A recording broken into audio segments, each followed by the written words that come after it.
సామాజిక ఆర్థిక స్థితిలో సంబంధం లేకుండా అందరికీ ఉచిత నాణ్యమైన విద్యను వైసీపీ ప్రభుత్వం అందిస్తుందని పెనమలూరు ఎమ్మెల్యే కొలుసు పార్థసారథి తెలిపారు.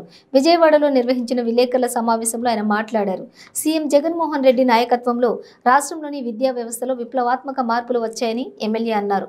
మానవ వనరుల అభివృద్ధి జరగడం వల్ల రాష్ట్రానికి దేశానికి ఉపయోగపడుతుందని నమ్మిన ఏకైక సీఎం జగన్ అని ఆయన కొనియాడారు.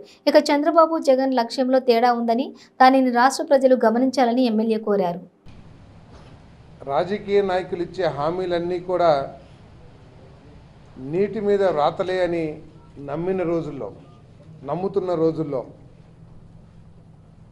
జగన్మోహన్ రెడ్డి గారు 2019 ఎన్నికలకు ముందు ఇచ్చిన మేనిఫెస్టో రూపంలో ఇచ్చిన వాటన్నిటిని కూడా అమలు చేయటం చాలా గొప్ప విషయం అని చెప్పేసి మనవి చేస్తా ఉన్నాను. నేను దురదృష్టం ఏమిటంటే ఈ రాష్ట్రంలో ప్రతిపక్షం తాను 2014 ఎన్నికల్లో ఇచ్చిన హామీలను ఏ విధంగా తుంగలో తొక్కేసి ప్రజల్ని మోసం చేసిన విషయాన్ని మరుగునపరచడం కోసం 2019 ఎన్నికల్లో ఈరోజు అధికారంలో ఉన్న పార్టీ ఇచ్చిన హామీల గురించి మాట్లాడకుండా స్వార్థపూరిత రాజకీయాలు, కొంతమంది వ్యక్తులకి కొన్ని సమూహాలకి జరిగిన నష్టాన్ని పెద్ద ఎత్తున చూపిస్తూ ఈ రాష్ట్రంలో పరిపాలన లేదు, ఈ రాష్ట్రంలో ప్రజలకి ఏమీ మేలు జరగట్లేదు అనే విషయాన్ని ప్రజల్లోకి తీసుకువెళ్ళడానికి వృధా ప్రయాస పడుతున్నారని చెప్పేసి మనం చేస్తామని నేను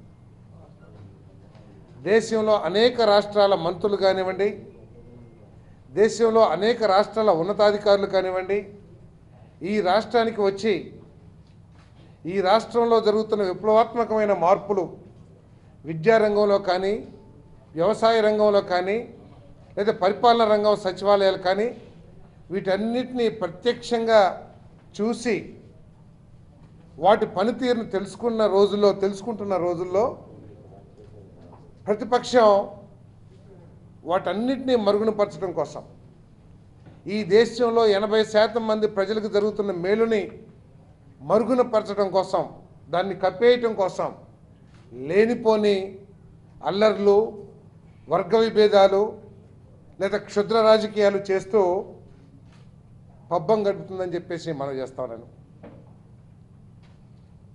ఈరోజు జగన్మోహన్ రెడ్డి గారి పరిపాలన మూలంగా సామూహిక లబ్ధి చేకూరుతుంది రాష్ట్రంలో ప్రజలకి. ఈ రాష్ట్రంలో పార్టీ, కులం, మతం చూడమని ఏదైతే చెప్పాడో దాన్ని తూచా తప్పకుండా అమలు చేస్తున్న ప్రభుత్వం జగన్మోహన్ రెడ్డి గారి ప్రభుత్వం అని చెప్పేసి మనం చేస్తా ఉన్నాను. నేను జగన్మోహన్ రెడ్డి గారు నమ్మిన సిద్ధాంతం ఒకటే. ఇన్ని సంవత్సరాలు అనేక రకంగా 75 సంవత్సరాల నుంచి కూడా అనేక అభివృద్ధి కార్యక్రమాలు జరిగినాయి. రోడ్లు వేసాం, ప్రాజెక్టులు నిర్మించాం, లేకపోతే ఇంకా అనేక కట్టడాలు కట్టాం. కానీ రాష్ట్రంలో పేద ప్రజలు ఇప్పటికీ కూడా సరైన విద్యా వసతులు అందుబాటులో లేక, చదువుకుంటానికి అవకాశాలు కానీ వనరులు కానీ లేక, స్కూల్కి వెళ్ళటం ఆర్థికంగా భారం అనే భావించే పరిస్థితులు ఈ రాష్ట్రంలో ఉండటం చాలా శోచనీయం అని చెప్పేసి నమ్మిన వ్యక్తి జగన్మోహన్ రెడ్డి గారు అని చెప్పేసి మనం చేస్తా ఉన్నాను.